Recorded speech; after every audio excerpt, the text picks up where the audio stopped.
個個都打機，唔通人人都中意打機咩？呢一句呢，就正正道出而家疫情之下嘅一啲朋友仔去打機嘅心情。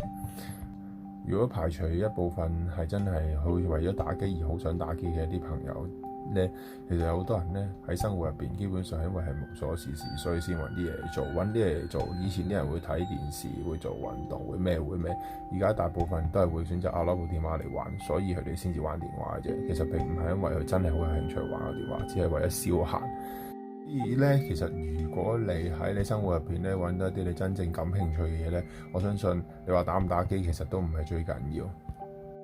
如你係家長，見到你嘅小朋友一路咁打機，覺得煩惱嘅時候咧，試試諗下究竟佢係咪真係特別因為中意打而打，定係為咗消閒呢？咁樣，咁你應該係點樣幫佢消閒呢？